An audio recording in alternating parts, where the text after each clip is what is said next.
지난 시간에는 한번 복습 삼아서 예수님 오신 날을 통해서 한번 복습을 해봤습니다. 절대주의로부터 해방, 상대주의 학습, 이런 명제를 가지고 공부하고 있는 김홍국이 말하는 동양의학. 오늘은 여러분들이 가장 궁금하게 생각하기도 하고 헷갈리기도 하고 또 그리고 한의학계에서도 논쟁거리가 되고 있는 사상의학에 대해서 새롭게 해석해보는 사상의학. 아마 제가 이렇게 얘기하면 사상의학을 공부하시는 한의학계 교수님들조차도 자식이 왜 저렇게 해석을 할 수가 있는 거야? 이렇게 얘기할지도 모르겠습니다. 그러나 쉽게 다가가면서 우리들이 마음을 탄력성 있게 하기 위해서라면 무슨 비윤들 들을 수가 없겠느냐. 또 제가 이렇게 최초로 이러한 이론을 공개할 적에는 그렇게 아주 그냥 무지몽매한 건 아닙니다. 근거가 아주 없는 건 아닙니다. 조금씩은 다 있습니다, 여러분. 사상의학. 사상의학을 둘로 곱하면 몇 쌍의학이죠? 예? 팔쌍의학. 그죠? 잘 들어보세요. 사상의학을 반으로 나누면 몇 쌍의학이죠? 이상의학. 이상의학을 반으로 나누면 일상의학. 예? 그렇게 됩니까? 일상의학 있어요? 영상의학. 그죠? 여러분, 이 영이라고 하는 것은 최초의 태극을 뜻합니다. 태극. 여러분들은 본래 다 건강하세요. 본래 다 하느님의 아들이요. 열반세계에 살고 있었던 우리들은 정말 몸과 마음이 영육상전한 영적인 것과 이 육체가 다 아주 온전한 우리들의 말하자면 존재였습니다. 그런데 어느 날 가만히 보니까 조금 마음이 몸매가 조금씩 나눠지기 시작했어요. 첫째는 양쪽으로 나눠지고 두 번째는 음쪽으로 나눠졌다. 그래서 사상의학을 이해하기 전에 최초는 이상의학을 잘 알으셔야 되겠죠. 이재마 선생님께서 사상의학을 개발하시게 된 동기가 아주 간단한데 왜 어떤 사람은 이 약을 먹고 감기가 났는데 어떤 사람은 안 나느냐. 어떤 사람은 소주에다가 고춧가루 다 먹고 감기가 나섰다는데 왜 나는 더 하느냐 이게 지금. 그래서 쏙고추가 무조건 낫습니까? 쏙고추는 약입니까? 독입니까? 그렇죠? 이야, 어떤 사람은 말이야 목욕을 하는데 말이죠. 물론 제가 목욕 주장하는 건 반용법입니다. 배꼽 아래를 뜨겁게 하고 머리는 차게 하는 거.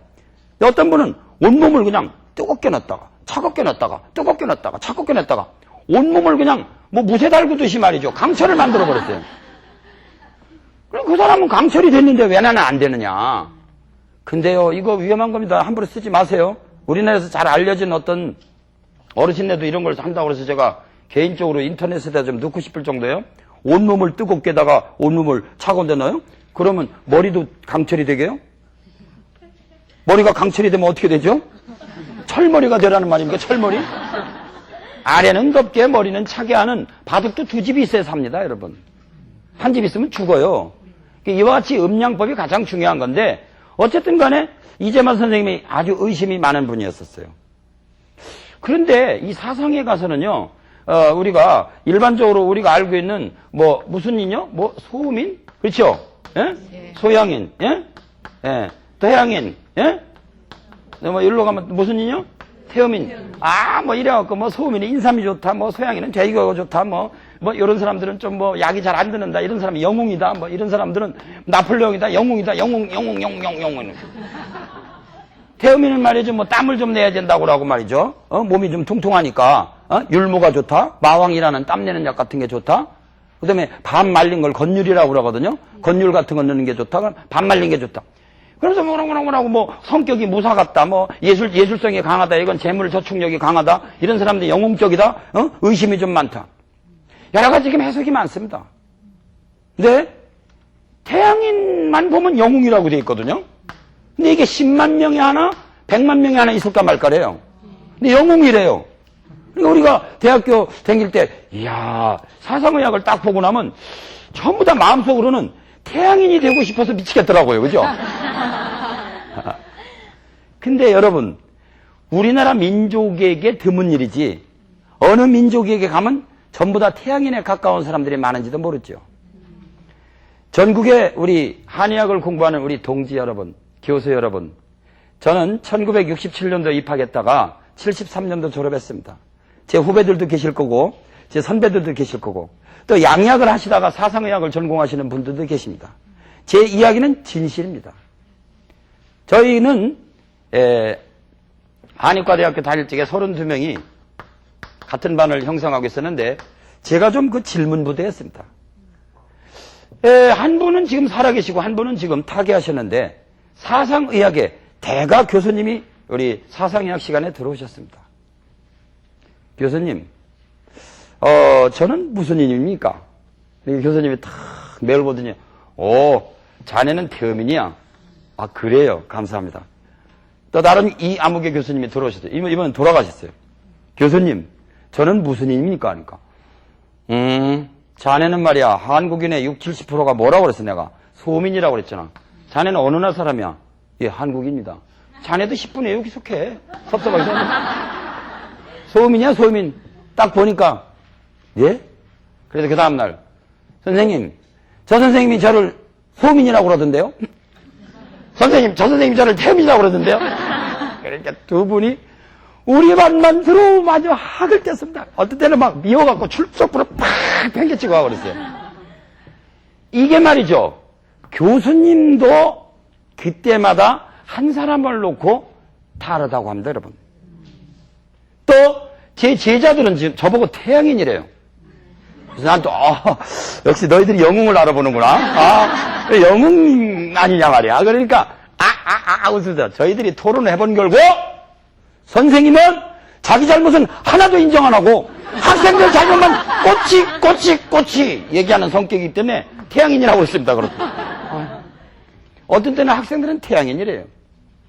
어떤 때는 제가 학생들을 40일 동안 아주 막 군사 이상으로 막 그냥 밤 새벽 4시, 5시에 그냥 조금도 못 움직이게 하고 막 조금만 졸았다 오면 막 이거는 뭐 죽비치고는 요건 애기 죽비입니다. 애기 죽비. 장군 죽비라고 여기서부터 이만한 거 있어요. 이걸 메고 그냥 막 팹니다. 그러니까 군대에 무슨 사무라이 아니면 무슨 선임하다 같습니다. 그러니까 이게 무사에 관계되는 선생님은 소양인입니다. 여러분, 사상의학을 전공하는 교수 여러분, 한의사 여러분, 우리 인간을 보자마자 4분의 1로 집어넣고 일생 동안 소양이라고 만들어 놓고 돼지고기 먹으라 놓고 몸이 뚱뚱해도 돼지고기 먹으라는 말은 안 하시겠죠. 우리는 진리의 가장 기본적이고 쉬운 명제를 까먹었습니다. 석가세존이 일찍이 말씀하시기를 모든 것은 무상하다 그랬습니다. 무상하다는 것은 변할 수 있다는 얘기예요. 왜 사람을 무조건 어느 날 도표 속에다 집어넣고 이 호모사피엔스 만물의 영장 영적인 우리 동물을 갖다가 무조건 집어넣냐 이거예요. 소민이 오늘 인삼이 맞고 생강이 맞고 마늘이 맞았다 하더라도 속이 차서 감기 걸린 뒤끝에는 인삼이 안 맞을 수도 있는 거 아니에요. 케이스 바이 케이스 아니에요. 그래서 사상의학이 가지고 있는 가장 좋은 점은 뭐냐 하면 우리를 최소한도 둘로만 보던 것을 넷으로 나눠볼 수 있는 탄력성 있는 두뇌를 주었다. 그래서 제가 맨날 여기서 쉽게 얘기하느라고 당신은 맨날 뚱냉체질하고 마열체질밖에 모르느냐. 말을 하려다 보니까 좀 쉽게 하다 보니 그렇지. 저도 뭐 태음인 태양인 몰라서 그러는 줄 아십니까? 제가 재발굴해가지고 한의학계 한 3% 정도 조금 잘난 척하고 있는 사암침법이라 하는 것은 12경락의 허와 실 합하면 24체질론을 공부하는 사람입니다. 물론 여기서 나오는 소음과 태양은 여기가 개념이 다릅니다. 다음 시간에 말씀드리도록 하겠습니다.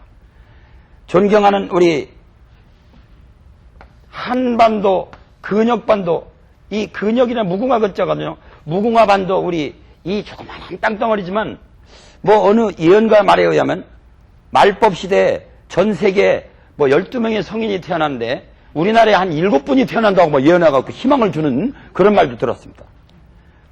그런데 뭐 약만 유행하면 그냥 쪽쳐생기는 그런 사재기 운동 같은 거 하는 거 봐갖고는 글쎄 단 한 명이라도 올까 말까 지금 제가 의심들었거든요.